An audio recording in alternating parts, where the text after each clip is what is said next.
Hi, welcome back to a brand new video of the Targeted Individual Program, Targeted Experience. Heading home, had to take the kids' bed down. Couldn't take the kids down and build their new beds in one day. It's the reason why I want to do it on the weekend. And after I was, when I was, I had Ethan help me, and the New York Predator Department was having a fit. They were having a field day with the noise and the in-home surveillance. It was hot. It was hilarious, ridiculous. But this is what they do, right? Again, with my back injury, so I have to be very careful. And every time, like I said, I have to hold on to things because I'm constantly aware of my back. That's the one thing that I do every morning. Like I said, near Predator Department, of course, driving down with their lights flashing. They're flashing the red lights now. But like I talk about, right, what they'll do, because I had to put the kids, take down the kids' bed, their bunk bed, that you all of a sudden they start to flood, my path, people in a wheelchair. All right, this because again, this the psychopathic sociopathy, and them trying to again take away my disability because I'm exposing what it is that they're doing, and because they can't silence me. All right. This is what these destructive cults do, and when they're controlled by those in law enforcement as some sort of community watch group, they're not community watch group. They're a criminal organization, right? And the leaders are within the New York Predator Department, and they commit crimes.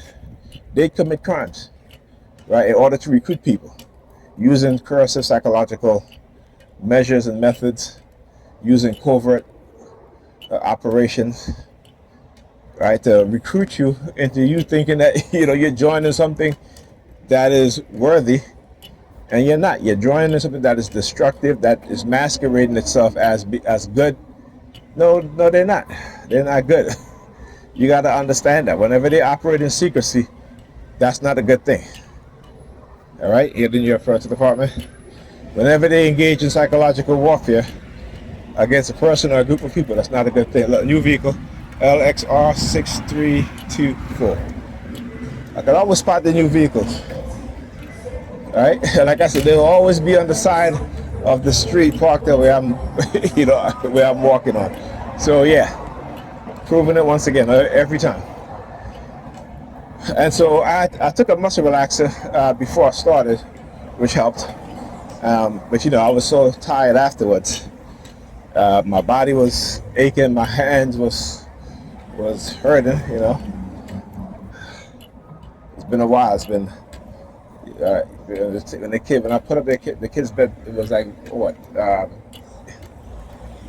10 years ago, right? 10 years ago, because Alyssa was 2 years old, and Ethan is 4 years older, so Ethan was 4, and I overslept. I woke up, it was like 8:30 something, and I was like, oh shit. So I went to Pam. I said, hey, why didn't you wake me up? It is after 8 o'clock. She goes, that's not none of my business. I'm like, oh, what you mean that's none of your business? Now I want you to understand how she thinks, right? Whenever I wake her up because she wants to be wake up, that's not a problem. If I don't wake up, she's telling me, oh, why didn't you wake me up? You know I wanted to such and such, right? But I wake up most of the time, or practically almost all the time.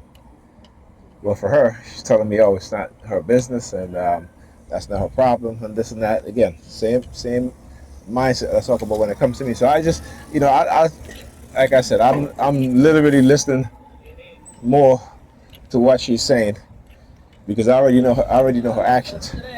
So yeah, so I all right, so I with the black dress.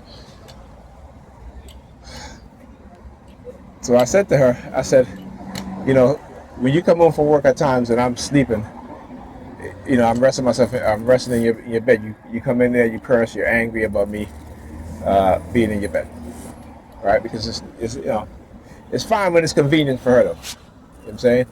It's fine when it's convenient for her. And so I said, let me take the bed downstairs. I couldn't disassemble. I disassembled most of it. Because some of the long screws were so tight that when I tried to use the Allen key, it stripped the the groove for the Allen key, right? So took everything downstairs and put it to the apartment. Look, I think he tell you they're showing up now, right? They are showing. Look at it. They are showing up now. Now what? You can't wait? Huh? You can't wait? Look at it. Look at it. Yeah, 3703 call number. Yeah, you can't wait. See what I'm saying? Like they can't, it's because they got the gun and the badge. That's why. They don't gotta wait like everybody else. But you and I, if we were to do that, they'll give you a ticket.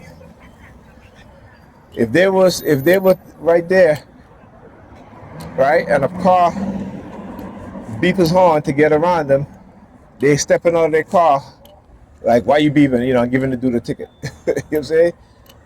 Because that's who they are. Like I said, the New York Police Department, the NYPD is a cesspool of dark triad and psychopathic narcissistic personality traits. It is a cesspool. All right? And so they feel emboldened. They feel emboldened. And the black Sambos and Sambinas on the police department, they're some of the worst.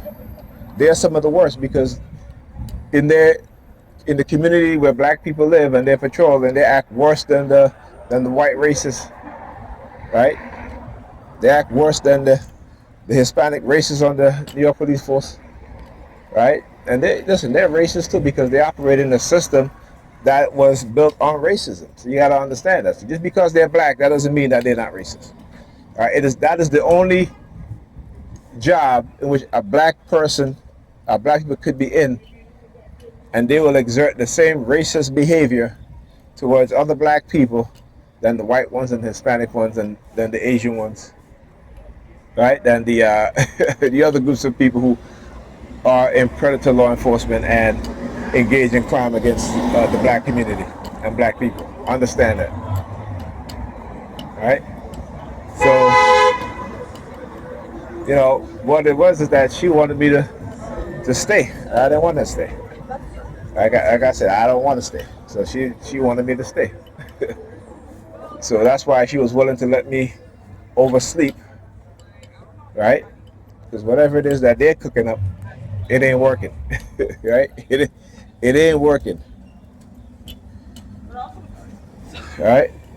And the fact that she is doing what she's doing, knowing the fact that we have kids together, and engaging in a destructive behavior, so engaging in a destructive behavior. I had to tell my son, I said, listen, I told the other day, I said, listen,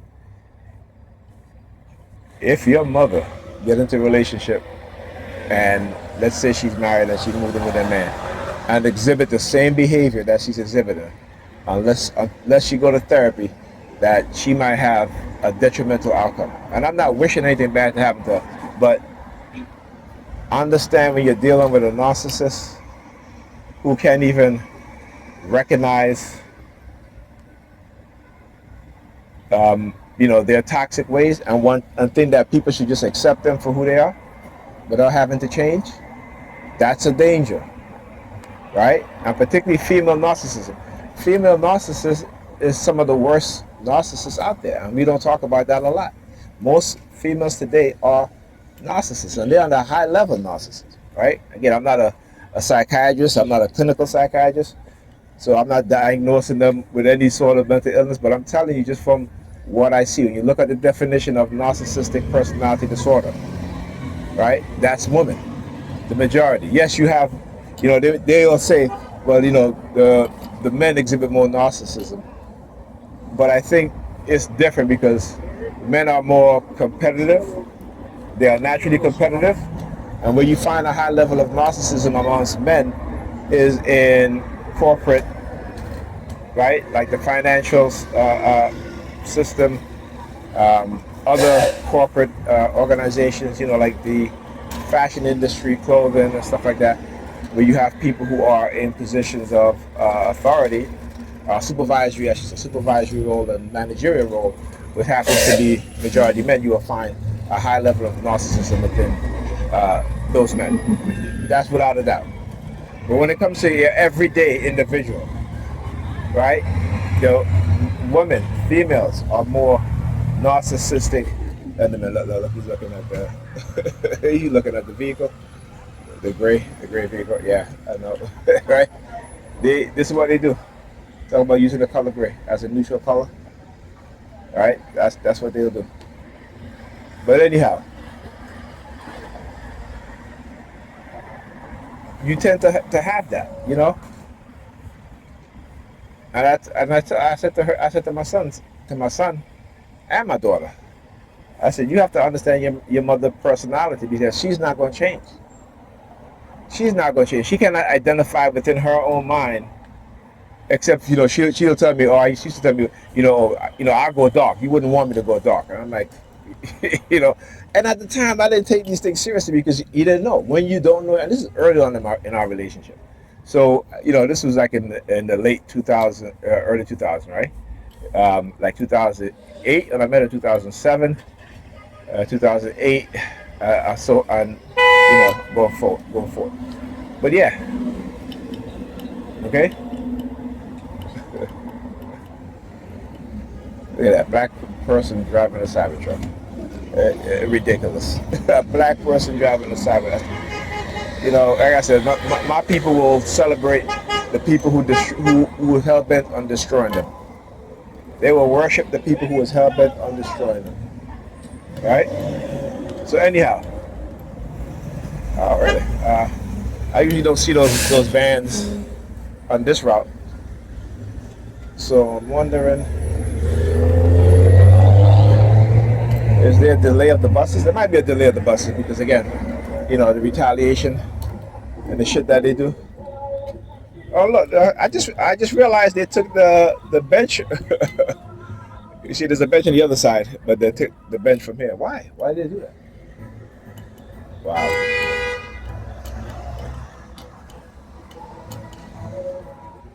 Anyway, as I was saying, right?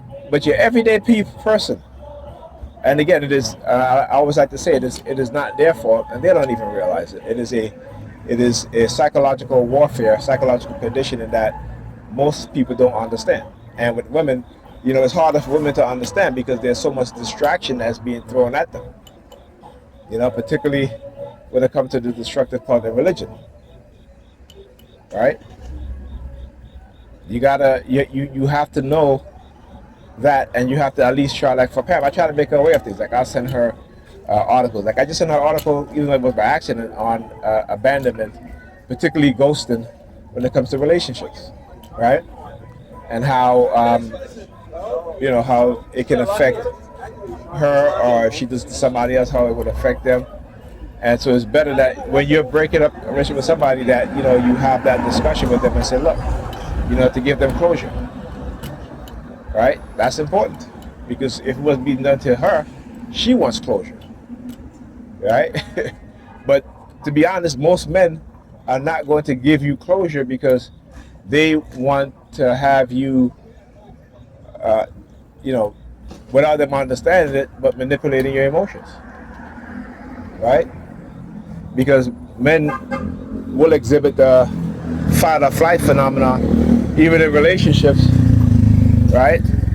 Though it may not be the extreme kind, but it's the kind that says, I don't have the ability, I don't have the communication skills to sit you down and say, hey, I don't want to be in this relationship anymore. Or to sit you down and say, hey, I want to take this relationship further, and claim the other person will claim them, and so forth. Now what they've done to black men and black women is you'll hear them say, oh, I'm just going, we used to say that when we were younger too. Not we anyway, but the girls, right? It's like, oh, well, we just go with the flow, that's all. No, don't go with the flow. That's what I teach my I teach my daughter when you get older, don't talk to no man and let no man say to you, let's just go with the flow. No, no. You know what I'm saying? Make a commitment. Have them make a commitment. That way you know. All right. That way you're not guessing and making or assuming and making an ass out of yourself. All right. Talk to you guys next week.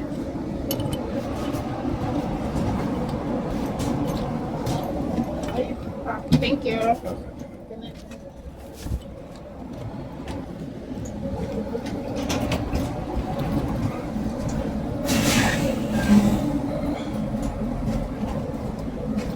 Please exit your